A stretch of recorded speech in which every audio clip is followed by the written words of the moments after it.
সবাইকে আমন্ত্রণ Clemon beyond the গ্যালারিতে হাজির হয়ে গেছি আমি রেজওয়ানুজ্জামান নতুন দিনের আরও একটি নতুন পর্ব নিয়ে। এই মুহূর্তে বাংলাদেশের ক্রীড়াঙ্গনে সবচেয়ে আলোচিত কি? বিপিএল। আপনারা জানেন যে বাংলাদেশ প্রিমিয়ার লিগের একাদশ আসর শুরু হচ্ছে আগামীকাল থেকে। 7 দলের প্রস্তুতি আজকে দিয়ে শুরু হয়ে গেছে, সবার শেষে অনুশীলন শুরু করেছে একটা দল খুলনা। কিন্তু এবার কিছুটা গোছালো আমি বলতেই হবে যে প্রস্তুতিতে কিংবা টুর্নামেন্টের বিভিন্ন দিক নিয়ে মাঠের খেলাটাই সবচেয়ে বড় আকর্ষণ। সেটা কেমন হয় তার উপরই নির্ভর করবে বিপিএলের সাফল্য ব্যর্থতা। আমরা এই বিপিএল নিয়ে কথা বলবো, দুয়ারে বিপিএল, সেই বিষয় নিয়ে কথা বলতে আমাদের সঙ্গে স্টুডিওতে আছেন বাংলাদেশের সাবেক অধিনায়ক, সবাই তাকে চেনেন, কিন্তু তার একটা নতুন পরিচয় আছে এই বিপিএলে। এবার টেকনিক্যাল কমিটির চেয়ারম্যান হিসেবে দায়িত্ব পালন করছেন, আগেও করেছেন, কিন্তু এবার শুধুই টেকনিক্যাল কমিটির চেয়ারম্যান হিসেবে দায়িত্ব পালন করছেন বিপিএলের। স্বাগত জানাচ্ছি আপনাকে এস.এম. রকিবুল হাসান। Thank you. রকিবুল হাসানের সাথে কথা বলবো আমরা নিয়ম মেনে, আগেই জানিয়ে দিয়েছি দুবারে বিপিএল, সে বিষয় নিয়ে আমরা কথা বলবো বিপিএল টেকনিক্যাল কমিটির চেয়ারম্যান এস.এম. রকিবুল হাসানের সঙ্গে। আপনারাও চাইলে অংশ নিতে পারেন আমাদের সঙ্গে, ফোন করতে হবে স্ক্রিনে দেখানোর নম্বরগুলোতে, যে কোনো প্রশ্ন অথবা মতামত শেয়ার করতে পারেন। বিপিএল নিয়ে করলেই আমরা আলোচনাটা এগিয়ে নিতে পারবো। রকিবুল হাসান, প্রথমেই অভিনন্দন বিপিএল টেকনিক্যাল কমিটির চেয়ারম্যান হওয়ার জন্য। টেকনিক্যাল কমিটির চেয়ারম্যান হওয়াটা কি একটু প্রেশারের নাকি একটু চাপের থাকেন কিনা? না না, চাপ ইন সেন্স যে ফোকাস থাকতে হয়, বিকজ দ্য টেকনিক্যাল কমিটির প্রাইমারি রোলটা দ্যাট যে এই ইভেন্টটা যেন একদম এমনভাবেই পরিচালিত হয়, আম্পায়ার্স, ম্যাচ রেফারিজ সবাইকে সাপোর্ট করা, অ্যাসিস্ট করা, এবং টিমের সঙ্গে কোনো ইস্যুস হইলে এই ইস্যুসগুলো যেন ওই আন্ডার দ্য কার্পেট না যায়। অনেক অতীতে দেখেছি ইমিডিয়েট সলভ করা, so that we can go forward এই কাজগুলো। আপনি বলছিলেন যে আন্ডার দ্য কার্পেট না যাক কিংবা অতীতে হয়েছে, মানে তার মানে কি এই সংখ্যাটা থাকেই আসলে এই টুর্নামেন্টটা যেহেতু একটা মানে লোকাল টুর্নামেন্ট কিন্তু ইন্টারন্যাশনাল একটা মোড়ক আছে। ইটস এন ইন্টারন্যাশনাল, আমরা বলি যে it's a domestic tournament, but আন্তর্জাতিক একটা আদল আছে এখানে, আবহাওয়া আছে, জি আমি বলতে পারি। মানে সেই ক্ষেত্রে আপনি মনে করছেন যে মানে এবার ইনশাল্লাহ এই ঝামেলাগুলো আসলেও সলভ হবে, চলে যাবে না? Definitely, we have no option, আমরা দায়িত্ব নিয়েছি, করতেই হবে। ওকে, টেকনিক্যাল কমিটির মানে কাজটা কি আমরা সেটাই যাব, কিন্তু এবারের বিপিএল আপনি বিপিএল এর একদম শুরু থেকে দেখছেন, সেই বিচারে এবারের বিপিএল আপনার কাছে আলাদা নতুনত্ব পরিবর্তন কি কি এসেছে মনে হয়? দেখেন, পরিবর্তনের মধ্যে টেকনোলজিটা আসছে, ওকে, যেটা নিয়ে আমাদের সব সময় এবং বিশেষ করে আমাদের মিডিয়া ভাইরা তাদেরও সমস্যা হইতো। তারা একটা জিনিস রিপোর্ট করতে গেলে বা তাদের জানার জন্য, তাদের নিজেদেরকে তৈরি করার জন্য যে একটা প্রস্তুতি থাকে যে কি কি জিনিস আমরা পেতে চাচ্ছি ফ্রম দ্য ব্রডকাস্টারদের কাছ থেকে, এই সাথে। তো এইবারে সেটা হবে না। এখন যখন আমরা কথা বলছি, এখন কিন্তু 3টা দেশে টেস্ট ম্যাচ হচ্ছে, অস্ট্রেলিয়াতে, সাউথ আফ্রিকাতে এবং জিম্বাবুয়েতে। ওই অস্ট্রেলিয়াটা যদি ধরি, ওখানে যে টেকনোলজি ব্যবহার করা হচ্ছে ব্রডকাস্টিংয়ের জন্য, সব কিছুই এখানে থাকবে এবার বিপিএলে, হকার থেকে আরম্ভ করে এভরিথিং। তো ক্রাউড, দর্শক কোনো কিছুই মিস করবে না যারা টিভির সামনে থাকবে। বাট আমি আশা করবো সবাই মাঠে আসেন, মাঠেও দেখেন, মাঠেও জায়ান্ট স্ক্রিন থাকবে, সো উইল এনজয় এটা। আর বিপিএল তো আমাদের জন্য একটা এটা একসময় তো সেকেন্ড লার্জেস্ট ফ্র্যাঞ্চাইজি ছিল, এটা যখন শুরুর দিকে ছিল 11-12 সালের দিকে যখন শুরু হয়েছিল। বাট এটা বাস্তবতা এটাই যে দুঃখজনক সত্য যে আমাদের দেশে এটা তো একটা এমন একটা প্রোডাক্ট, এখানে যারা মালিকরা আসেন, তারা যখন আসে তারা এটা ইনভেস্ট করেন, তাদের ব্যাক অফ দ্য মাইন্ড কিন্তু একটা প্রফিট করার বা একটা কিছু লাভ পাবো কিনা। এখানে তারা ওই জিনিসটা ওইভাবে মার্কেটিং করতে পারেন নাই বা সুযোগ পান নাই, but love of the game তাদের আছে থেকেই তারা আসেন।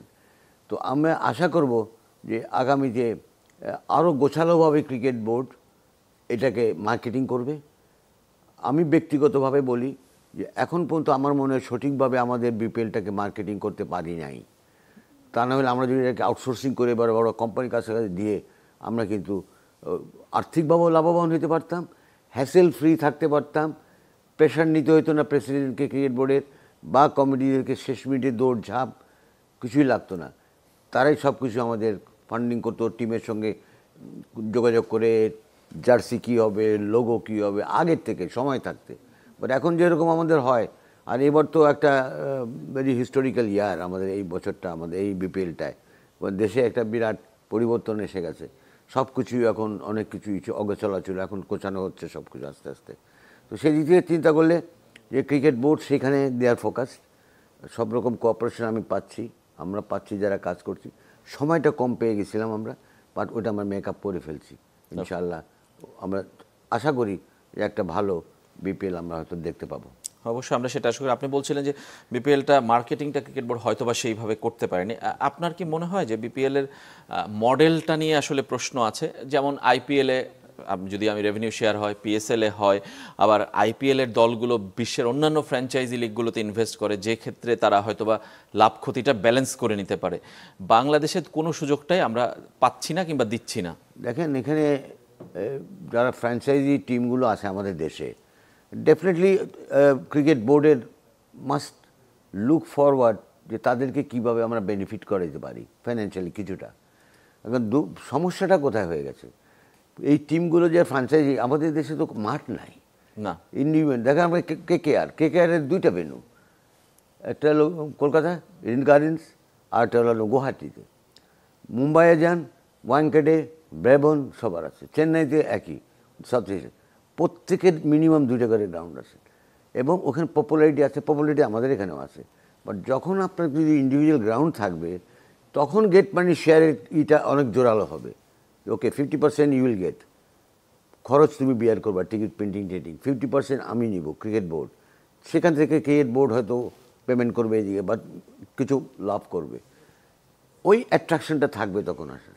তো গ্রাউন্ড যেহেতু নাই, টিম 60টা টিমে 60টা গ্রাউন্ড থাকতে হবে, বাট তারপর শেয়ার করা যায়, বাট এই দিকটা অ্যাড্রেস করতে হবে ইন ফিউচারে।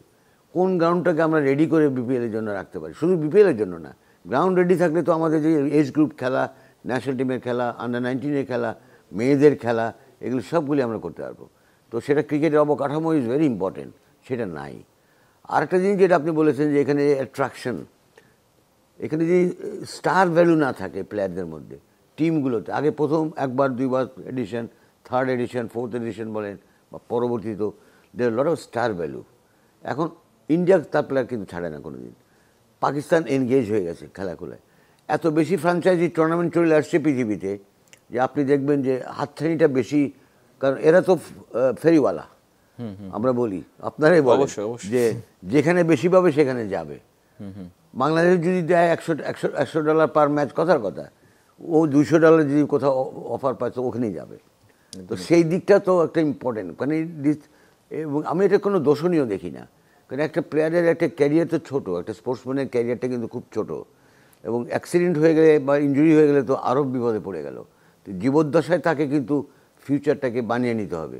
তো সেটার জন্য সে চিন্তা করে যে আমি যদি ওরকম বেনিফিট পাই, ফাইন্যান্সিয়াল বেনিফিট পেয়ে যদি আমার ফ্যামিলিটাকে অন্তত আগামী 30 বছরের জন্য আমি অ্যাবসলিউটলি সেট করে দিতে পারি, তাহলে নাথিং লাইক দ্যাট।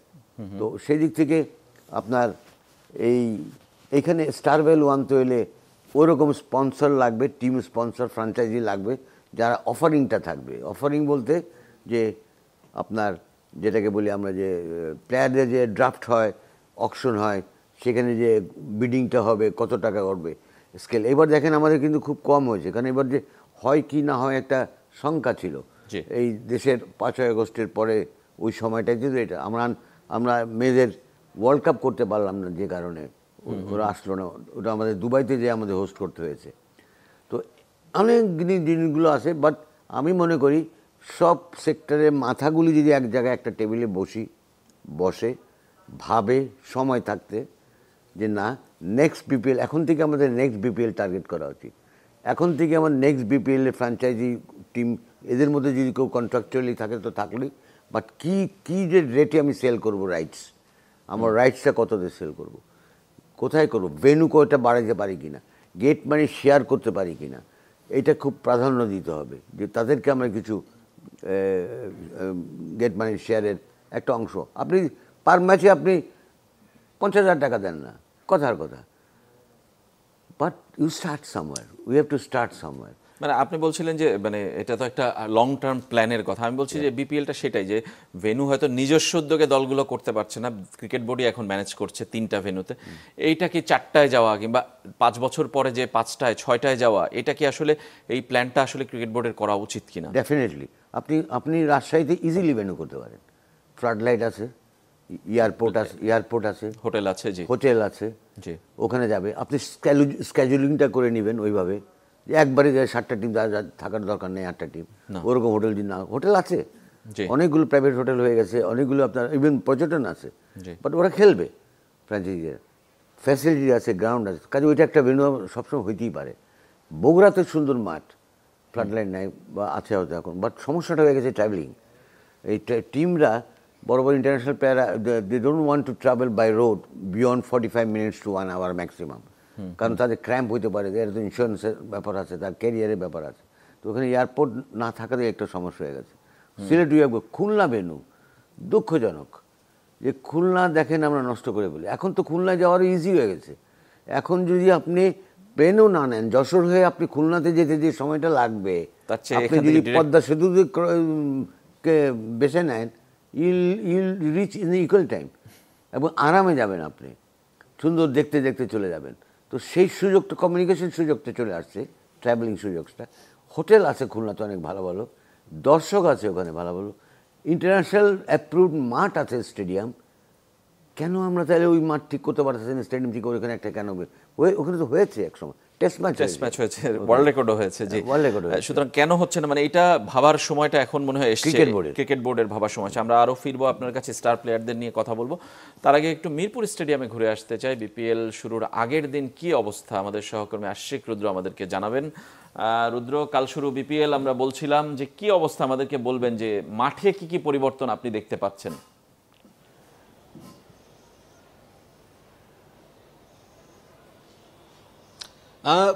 খুব একটা পরিবর্তন আসলে খুব ওইভাবে চোখে পড়েনি। যেটা আসলে বলা হচ্ছে যে ডিজিটাল যে একটা অ্যাডভার্টাইজমেন্ট যেটা বাউন্ডারিতে থাকে, সেটা বলা হয়েছিল করা হবে এবং সেটাই করা হয়েছে।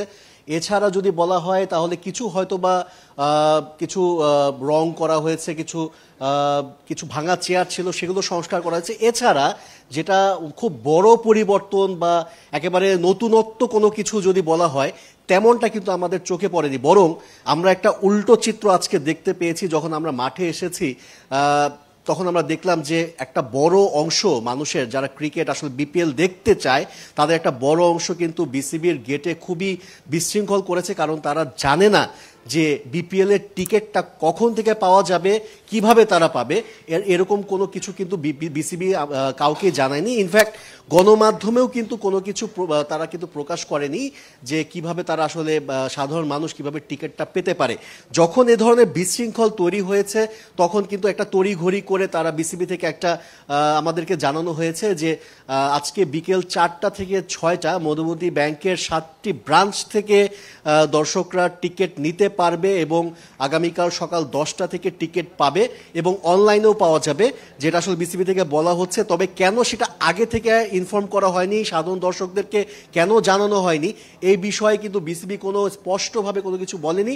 তারা পুরোপুরি দায়টা নিজেদের কাঁধে নিয়েছে এবং তারা সেটা স্বীকার করেছে যে তাদের কিছু ভুলভ্রান্তি হয়েছে, যেটার কারণে আজকে এত বড় একটা বিশৃঙ্খল আমরা দেখতে পেয়েছি হোম অফ ক্রিকেটে। রেজওয়ান, এমনিতে দলগুলোর প্রস্তুতি যদি বলেন, যে আজকে এখনো একটা দল অনুশীলনের নামেনি, আমরা বলেছিলাম যে খুলনা টুর্নামেন্ট শুরুর আগের দিন অনুশীলন শুরু করছে, বাকি দলগুলো হয়তো বা আগে থেকেই প্রস্তুতি শুরু করেছে। এবার প্র্যাকটিস জার্সি দেখেছি আমরা সবার গায়ে, কিছু চেঞ্জেসও তো আছে। আবার খুলনারটাও যদি বলি, সেটাও তো এক ধরনের একদম টুর্নামেন্টের আগের দিন অনুশীলনে নামা।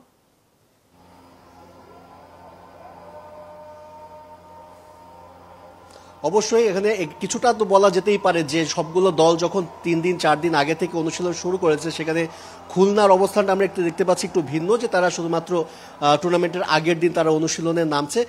এটা হয়তো বা তারা কিছু ক্রিকেটারদেরকে বিশ্রাম দিতে যাচ্ছে, অনেকে এনসিএল খেলেছে, অনেকে ইন্টারন্যাশনাল ম্যাচও ছিল, যেটা অন্যান্য দলগুলোর প্লেয়াররাও তাই ছিল, ব্যস্ত ছিল। কিন্তু তাদের হয়তো কোনো একটা স্ট্র্যাটেজি, তারা যখন কথা বলবে তখন জানা যাবে যে তারা কেন আগে থেকে প্রস্তুতিটা নিতে পারেনি, তাদের কি কোনো ইন্টারনাল কোনো সমস্যা ছিল কিনা, এই ব্যাপারগুলো জানা যাবে। এবং অন্যান্য দল যারা আছে তারা কিন্তু যথেষ্ট সিরিয়াস টুর্নামেন্টের আগে। তারা আমরা দেখতে পাচ্ছি সকাল 9টা থেকেই কিন্তু দলগুলো আসছে, অনুশীলন করছে। এখন এখনো কিন্তু চলছে এবং প্রত্যেকেই আসলে চায় যে মাঠে একটা কম্পিটিটিভ একটা ক্রিকেট যেন হয়। তারা বাইরে যেসব আলোচনা হচ্ছে যাই হচ্ছে সেগুলো মাঠে তারা একেবারেই যখন খেলতে নামবে তখন তারা চাচ্ছে যে একটা কম্পিটিটিভ টুর্নামেন্ট, কম্পিটিটিভ একটা ম্যাচগুলো হবে এবং দেশি ক্রিকেটার যারা আছে তারা যেন পারফর্ম করে, তারা যেন যেভাবে আমরা এনসিএলে দেখেছি দেশি ক্রিকেটার যেভাবে পারফর্ম করেছে, বিপিএলও একইভাবে তারা চাচ্ছে যে দেশি ক্রিকেটাররা নিজেদেরকে মেলে ধরবে, পারফর্ম করবে। এই ব্যাপারগুলো তাদের মধ্যে আছে। দলগুলো আসলে পেশাদার হিসেবে তারা নিজেদের প্রস্তুতিটা নিচ্ছে, তবে বিপিএল এর যে একটা সামগ্রিক পরিস্থিতি আমরা দেখতে পাচ্ছি যে যেমনটা আসলে বলা হচ্ছে যে নতুনত্ব হবে, এবার অনেক কিছুই আমরা পরিবর্তন দেখতে পাবো, সেই পরিবর্তনটা আসলে ওইভাবে কিন্তু চোখে পড়ছে না বা এরকম নতুনত্ব কোনো কিছু কিন্তু চোখে পড়েনি। রেজওয়ান, ধন্যবাদ আপনাকে রুদ্র আমাদের সঙ্গে যোগ দেওয়ার জন্য। মাঠের ক্রিকেট যদি কম্পিটিটিভ হয় তাহলেই আমার মনে হয় যে এইসব সবকিছু ভুলে যাব আমরা। আরও কথা বলবো, এস এম রকিবুল হাসান আছেন আমাদের সঙ্গে স্টুডিওতে, তার সঙ্গে একটা ছোট্ট বিরতি থেকে ফিরে আসার পর ক্লেমন বিয়ন্ড দ্য গ্যালারিতে সঙ্গেই থাকবেন। বিরতির পর আবারও ফিরে এলাম ক্লেমন বিয়ন্ড দ্য গ্যালারিতে। আমরা কথা বলছিলাম দুয়ারে বিপিএল নিয়ে। আগামীকাল শুরু হবে বিপিএল এর একাদশ আসর। সেই আসরে টেকনিক্যাল কমিটির চেয়ারম্যান হিসেবে দায়িত্ব পালন করবেন এস এম রকিবুল হাসান, বাংলাদেশের সাবেক অধিনায়ক। তিনি আছেন আমাদের সঙ্গে স্টুডিওতে। বিরতির আগে আমরা কথা বলছিলাম নানা ধরনের ছোটোখাটো ভুলগুলো কিংবা আলোচনা বিপিএলকে ঘিরে গত বছরের পর বছর হয়েছে, কিন্তু শেষ পর্যন্ত সবই ভুলে যাবে মানুষ যদি মাঠের খেলা ভালো হয়, কম্পিটিটিভ হয়। সেইটার ব্যাপারে আপনি কতটা আশাবাদী যে এবারের টিমগুলোর শক্তির বিচারে? আপনি বলছিলেন যে সুপারস্টার কম, কারণ পরিস্থিতি একটা বড় কারণ। ধন্যবাদ আপনাকে। সুপারস্টার কম, কিন্তু দেশীয় সুপারস্টার কিন্তু অনেক বেরিয়ে আসছে এবার। ন্যাশনাল ক্রিকেট লিগে যে আমরা যে টি-20টা বোর্ড করলো, ইটস এন এক্সিলেন্ট রেভলিউশন আমি মনে করি। আর আগে হলে আরও ভালো হইতো যে এটা যে অ্যাড করা হয়েছে। আপনি যদি দেখে থাকেন যে অসাধারণ ব্যাটিং করেছে আমাদের ব্যাটাররা, বোলাররাও তাই করেছে এবং তারা নিজেদেরকে ঝালিয়ে নিয়েছে এইটার আগে। দ্যাট ওয়াজ আপনি কি বলবেন যে বড় নাটক চিত্রায়নের আগে, নাট্যস্থ হওয়ার আগে একটা ট্রেলার টাইপের, ট্রেলার টাইপের একটা প্রস্তুতি সেটা হয়েছে। কিন্তু তো আমাদের দেশের স্টাররা কিন্তু রেডি হয়ে আছে নাও। এখন আপনার জায়নামাজ ঠিক আছে কিনা বা আপনার মসজিদটা ঠিক আছে কিনা, এটা কেউ আমাকে মনে করবেন না, ধর্মের কোনো কথা না, কারণ আমি ক্রিকেটটাকে ধর্মের মতোই দেখি। বাট মসজিদ কেন বললাম জানেন? পিসটা, এটা হলো আমরা হেফাজত করি, আর হলো মাঠটাকে, ওটাকে আমরা কিন্তু সালাম করি। ওটা আমাদের সম্মান দেয়, ইজ্জত দেয়, সব কিছু দেয়। যেমনটা মসজিদ এবং যেমনটা জায়নামাজ আমাদেরকে আধ্যাত্মিকতার দিকে নিয়ে যায় মুসলমান হিসাবে। তো সেই জন্যই বললাম যে পিচ ঠিক, রান হবে। মিস্টার গামিনী কী করবেন ঢাকায় আমি জানি না, বাট তাকে বলা হয়েছে, আই স্যাট উইথ হিম, মিটিংয়ে তাকে ডেকে আমরা যে মিটিংটা করেছিলাম বলেছি ট্রাই আনি, কারণ 5টা উইকেট আমরা ট্রাই করবো এবার 4টা উইকেটে। তো এটা হবে, একটা উইকেটে এবার 2বার খেলা হবে, একই ম্যাচ, একই দিনে দুটো খেলা, একই উইকেটে হবে। লাস্ট 4-এ যে আমরা অন্য চিন্তা ভাবনা করবো, টেকনিক্যাল কমিটি দেখবো আমরা কি how the wickets are responding, এটাও আমরা দেখবো কিন্তু আমাদের কাজ। তো এই সব কিছু মিলিয়ে আমি খুব এক্সপেক্ট করতেছি এবার বড় রানের একটা টুর্নামেন্ট হবে। রাজশাহীতে চিটাগংয়ে তো হবেই, সিলেটে তো ফ্যান্টাস্টিক উইকেট এখানে, যদিও ফাইনালটা একেবারে গেছে, ওটার কারণে কিন্তু উইকেট না, ওই পিচে একটা ম্যাচও হয়নি, হঠাৎ করে ওখানে গ্রাস উইকেটে খেলে দিয়েছে। এবং এটা আমি মনে করি যে ওই সময় যারা দায়িত্বে ছিলেন, সেটা টেকনিক্যাল কমিটি হোক বা সিলেক্টররাও ছিলেন, আমি দেখেছি তার বা গ্রাউন্ড ক্রিকেটারদেরকে কী ইনস্ট্রাকশন দেওয়া হয়েছে, যারাই দিয়েছেন একটা ভুল সিদ্ধান্ত দিয়েছে যে একটা নতুন উইকেটে ফাইনাল খেলা দাও, যেটা আনটেস্টেড। এই উইকেটে খেলাতে হলে টেস্ট করে নেওয়া উচিত ছিল আগে থেকে, সেটা করা হয়নি। আগের উইকেটগুলিতে রান হয়েছে, সো ফাইনালটা ইন্টারেস্টিং হইতে পারতো, হয়নি। তো ওরম জিনিস আমরা হইতে দিব না। কিন্তু এবার আমি গভর্নমেন্ট ক্রিকেটারকে আমাদের ইনস্ট্রাকশন ছাড়া তারা কোন instruction, general instruction, simple run দেখতে চাই। মানুষ খেলায় আসে রান দেখতে, ওই টপাটপ উইকেট পড়া দেখতে আসে না, এনজয় করতে চায়। পুরো খেলা 90 মিনিট, 180 মিনিট বা 200 মিনিটের খেলা দেখবে, এনজয় করবে, পুরোটাই করতে চায়। এবং বাইরে যারা দেশের বাইরে যারা ভিউয়ার্স টিভিতে, তারাও পুরো খেলাটা দেখতে চায়। স্পন্সররাও চায় খেলাটা পুরো খেলা হোক, so that they can get the mileage, তাদের যে ইনভেস্টমেন্ট সেটাও যেন পায়। তো সেরকম একটা আশা নিয়ে আমরা আছি এবং সব কিছু ডিপেন্ড করবে সব সেগমেন্টগুলো যদি ঠিকঠাক মতো একটা জায়গায় আসে, একটা প্লেটের মধ্যে যদি আমরা আনতে পারি। মানে আপনি পুরোটাই বললেন, তারপরে এক কথায় যদি বলি যে বিপিএল শেষে আপনি স্যাটিসফাইড হবেন কি দেখলে? আমি স্যাটিসফাইড হব যদি রানস কম্পিটিটিভ হয়।